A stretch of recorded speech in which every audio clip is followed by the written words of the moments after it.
Philip Kotler. Kotler on Marketing. How to Create, Win, and Dominate Markets. Narrated by Ariane Stanley. To say that society has changed during the last few decades is an understatement. Society isn't just changing. The pace of change is accelerating. Constant technological, social, and economic upheaval is now a fact of our global culture. Companies that can't adapt quickly disappear. Marketing strategies that have won in the past just don't work anymore. Today's successful marketers are the ones that can adapt their marketing as fast as the marketplace is changing. These blinks tackle how to market in our hyper-competitive global marketplace. They outline new trends and discoveries in marketing and offer strategies for dealing with 21st century conundrums, like how to make your offering stand out in a saturated market or how to compete with lower-priced competitors.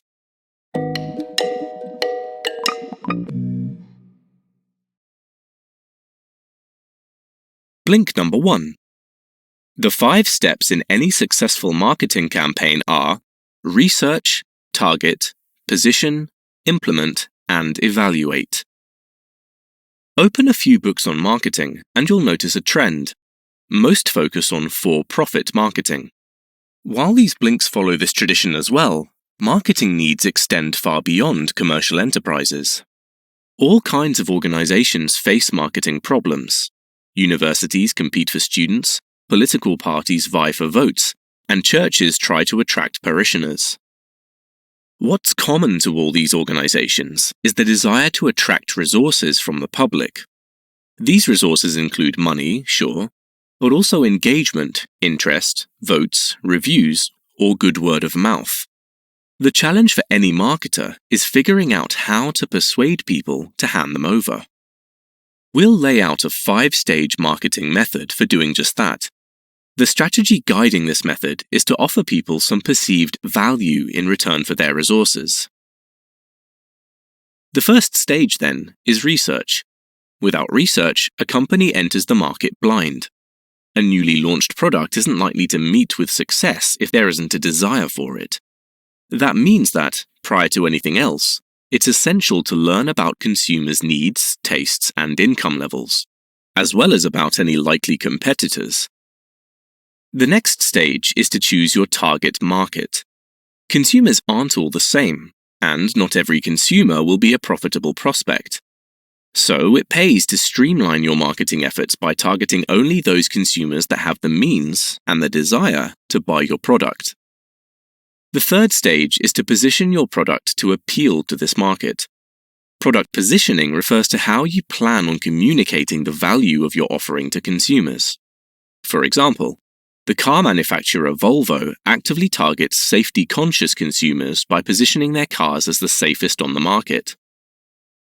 At this point, it's time to execute your vision by implementing marketing tactics. As we'll see later, firms can adapt the so-called 4 Ps framework. That is, product, price, place, and promotion, to help choose effective marketing tactics.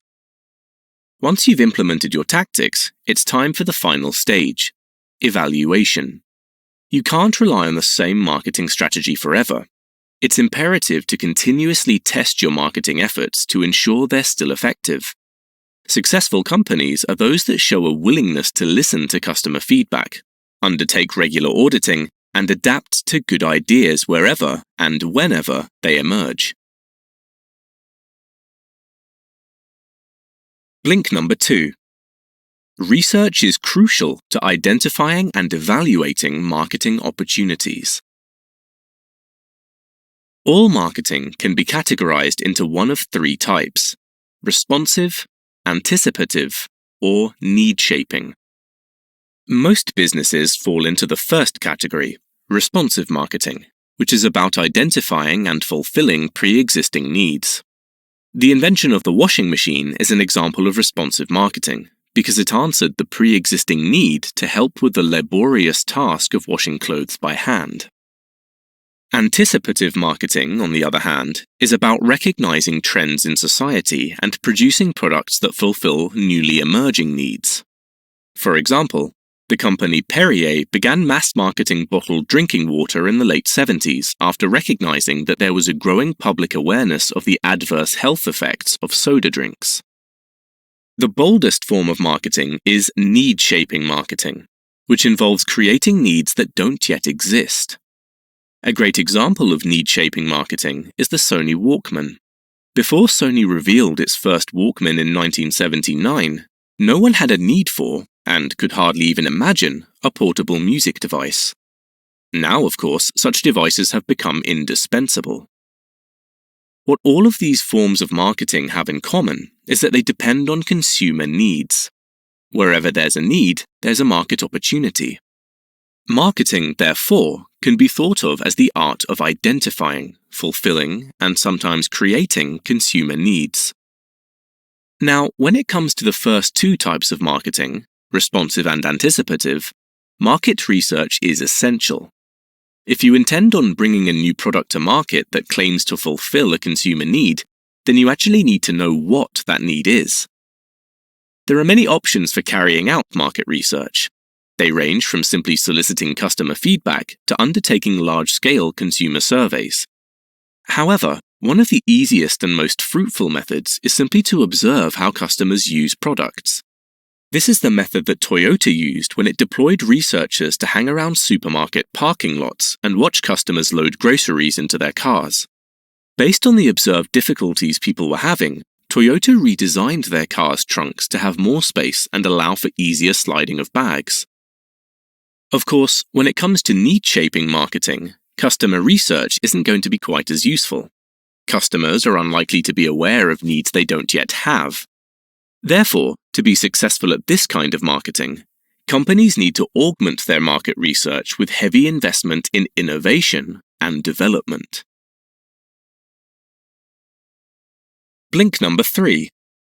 Develop a more focused marketing campaign by selecting a target market. Once you've decided on a product to bring to market, the next step is to choose your target market. Now, some products have a broad appeal, so old-school mass marketing methods like TV advertising could be an effective strategy. This pretty much describes Coca-Cola, which says its aim is to put a Coke within an arm's reach of everybody.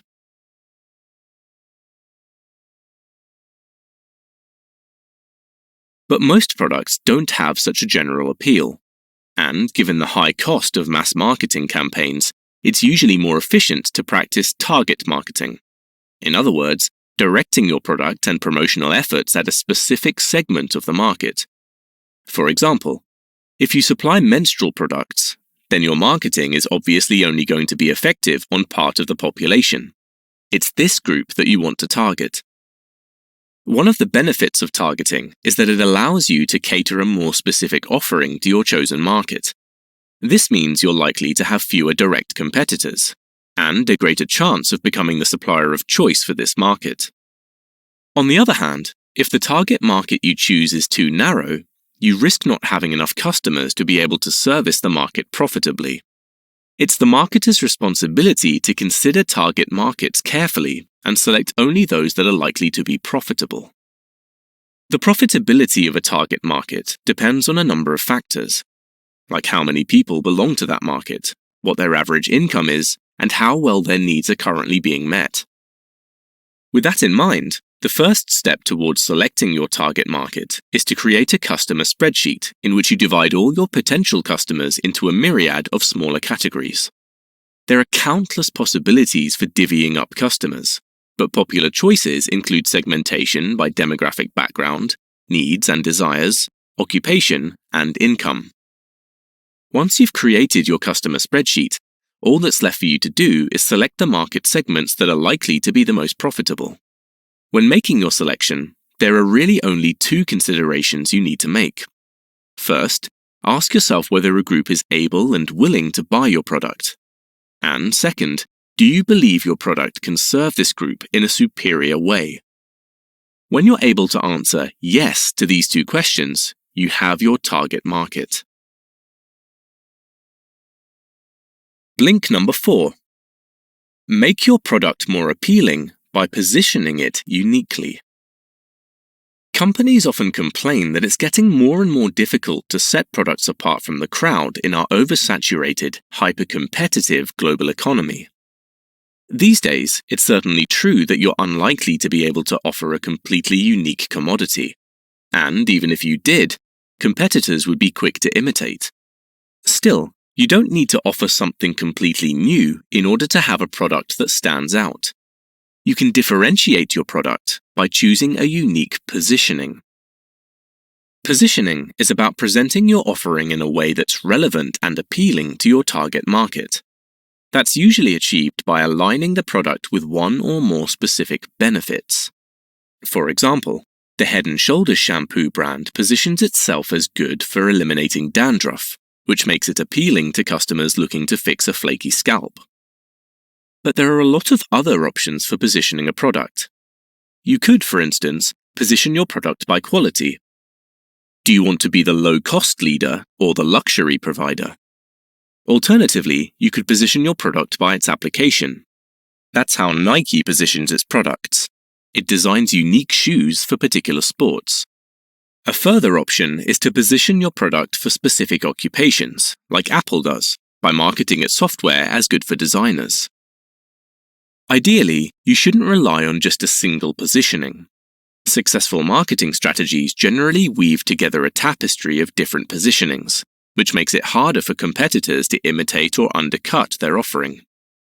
The Aquafresh brand, for instance, adopts a triple positioning by claiming that its toothpaste offers 3 distinct benefits: anti-cavity protection, fresh breath, and whiter teeth. To reinforce this positioning in the mind of the customer, the toothpaste itself is striped with 3 colors, each suggesting a different benefit. Another way to position your offering is to add extra benefits and services that augment its value.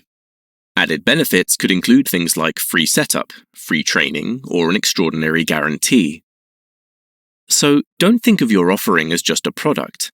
Think of it as a full benefits package. Once you've decided which benefits this package will contain, you have your final answer to the customer's question: why should I buy from you? Blink number 5. Use the 4 C's framework to help you choose effective marketing tactics.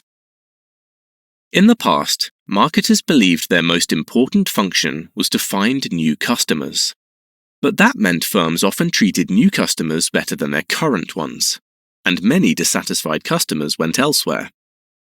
These days, the consensus among marketers is the complete opposite. Maintaining and growing current customers is now the primary objective. This makes sense because, as we know now, customer retention is far cheaper and more profitable in the long run than attracting new customers. But given this change in outlook, the old 4 P's model of focusing on product, price, place, and promotion needs to be updated too. In today's economy, where customer is king, we should really be talking about the 4 C's: customer value, cost, convenience, and communication. Let's take a closer look. The first P, product, now translates into customer value. This means you should recast your company from an organization that produces goods to one that produces customer relationships. Products come and go, but loyal customers stick around. That's how companies like Apple can have people queuing outside for products that haven't released yet. Customers are loyal to Apple because the company offers tremendous customer value in the form of proven quality, great service, and a range of other perks. The second P, price, is now cost. Why? Because from the point of view of the customer, price is not the only cost. There's also the cost of effort and time that's involved in acquiring, setting up, using, storing, and disposing of a product. It's possible for a higher-priced product to remain competitive if you can find other ways to reduce customer cost by, say, providing free installation, training, or disposal. Next, we have the third P, place, which should now be thought of as convenience. When you're deciding on distribution methods, you should aim at making your product as easy as possible for the customer to purchase and acquire. The final P, promotion, has become communication. which is about ensuring that the relevant information reaches the right consumers. On one hand, this means selecting channels of communication that are populated by your target market. On the other hand, it means the content of your promotional effort should focus on how your product will fulfill your customers' needs. The benefit of the 4Cs marketing framework is that it helps you choose marketing tactics by thinking about them from the customer's point of view. Blink number 6. A marketing audit is an effective way to evaluate and improve your long-term marketing strategy. Needless to say, marketing campaigns aren't always as successful as we would like them to be. And the fault could lie at any stage of the process. Maybe the target market wasn't researched well enough, and there's less desire for your product than expected. Maybe the various marketing channels weren't coordinated effectively, and consumers received a mixed message. Or maybe you did everything right, but a mistake was made at some other point in the supply chain. It doesn't matter how good your marketing campaign is if retailers still end up stocking your product on a hidden bottom shelf where it just gathers dust. Whatever the cause of a disappointing campaign, it's essential to figure out what went wrong in order to make corrections in the future. The most rigorous and effective way to do this is to perform a marketing audit. To begin a marketing audit, start by making a list of all the marketing activities your firm engages in.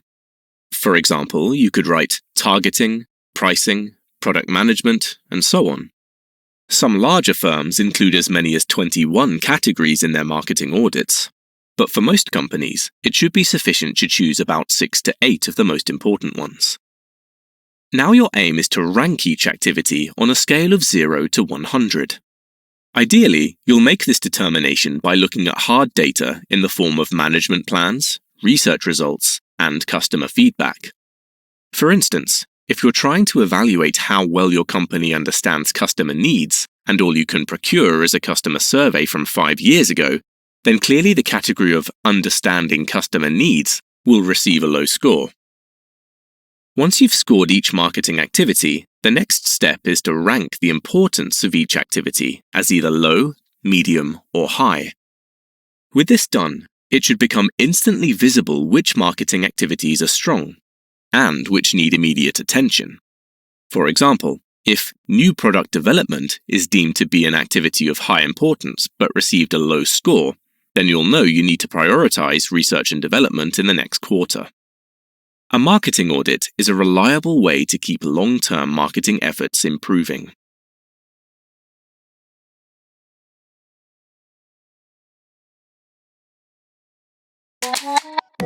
You've just listened to our blinks to Kotler on Marketing by Philip Kotler.